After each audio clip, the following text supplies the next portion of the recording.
অনুষ্ঠানের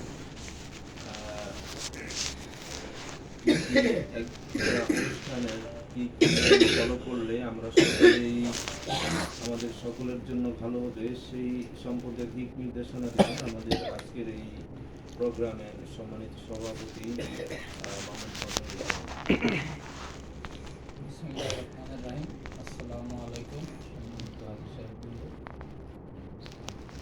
আজকের এই প্রোগ্রামে যা বলার যা শোনার আমাদের হুজুর সাহেবই আমাদেরকে বলবেন, আমরা সেই অনুপাতে চলার চেষ্টা করব।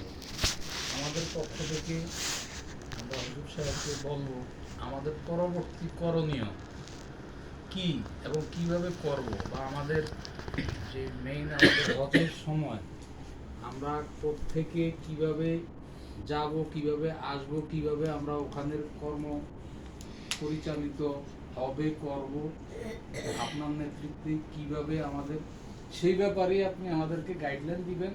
আপনি সময় নিয়ে একবার সুন্দরভাবে আমাদেরকে বুঝিয়ে বলবেন, আমরা যেন সকলে বুঝি এবং সেই অনুপাতে আমরা চলতে পারি, সেটাই আমাদের পাশে। ধন্যবাদ। আসসালামু আলাইকুম।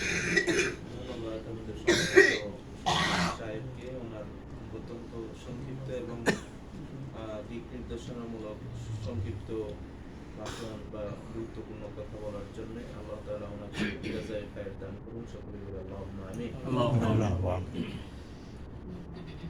যাই হোক, আমি আপনাদেরকে আলোচনার শুরুতেই প্রথমে স্মরণ করিয়ে দিতে চাই গত দার্সে যে কথাগুলি বলেছিলাম তার সংক্ষিপ্তভাবে।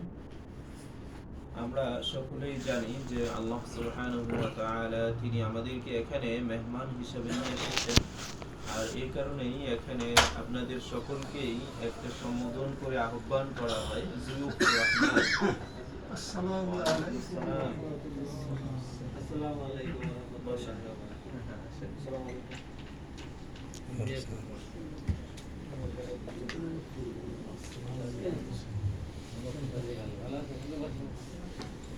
উপরে বসে পড়েন।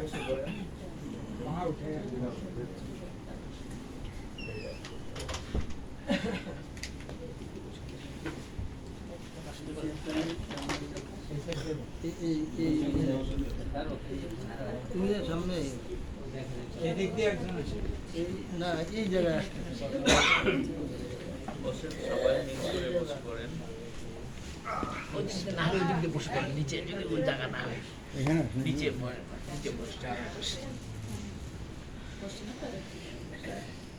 বলছিলাম যে এখানে আপনাদেরকে সম্বোধন করা হয় জিয়ুফুর রহমান তথা রহমানের মেহমান হিসাবে। রহমান কে? আল্লাহ।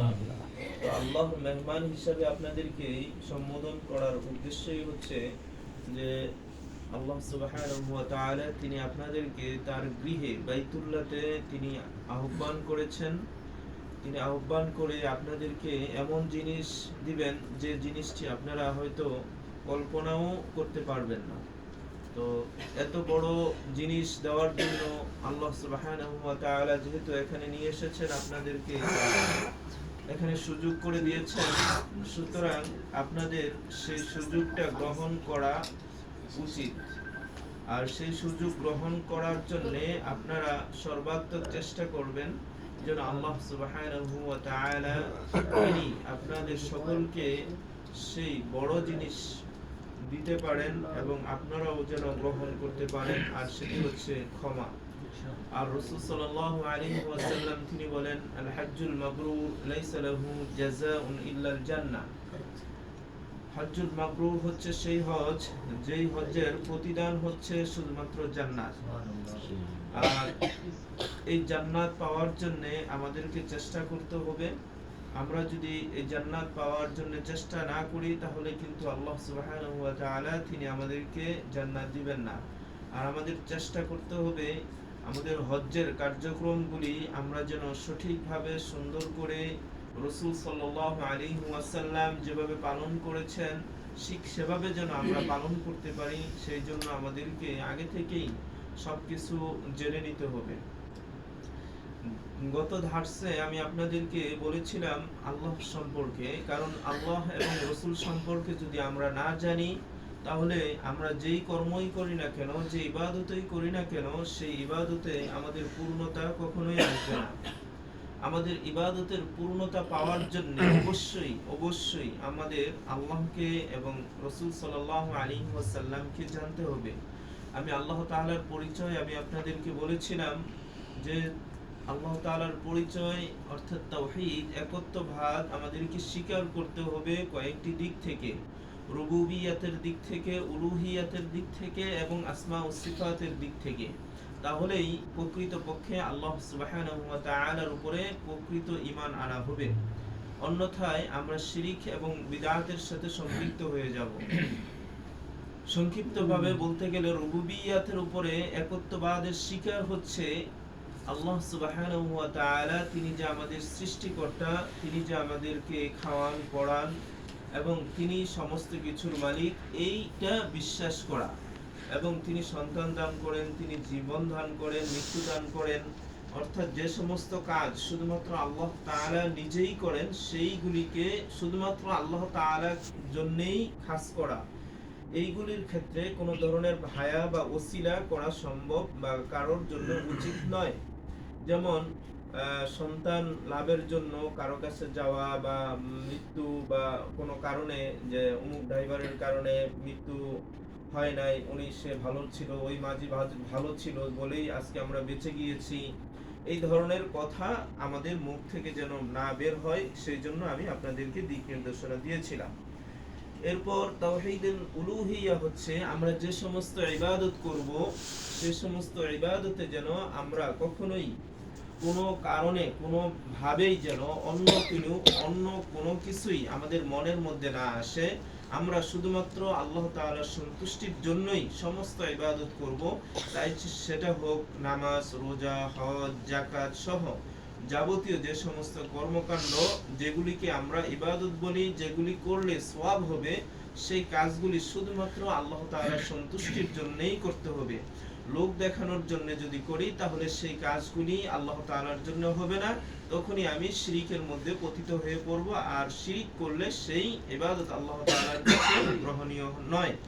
এরপরে বলেছিলাম আল্লাহ তাআলার যে সমস্ত সিফাত রয়েছে, গুণ রয়েছে, যেমন তিনি রহমান, তিনি রহিম, তিনি গফফার, তিনি বাসীর, সামি', এই যে গুণগুলি আল্লাহ সুবহানাহু ওয়া তাআলা তিনি কোরআনে উল্লেখ করেছেন, আমরা জানি সকলেই আল্লাহ তাআলার কয়টি নাম রয়েছে? 99টি নাম রয়েছে। 99টি নাম হচ্ছে আল্লাহ তাআলার 99টি সিফাত, অর্থাৎ এই গুণগুলি আল্লাহ তাআলার সান্নিধ্যে যেভাবে উপযোগী সেভাবেই বিশ্বাস করতে হবে।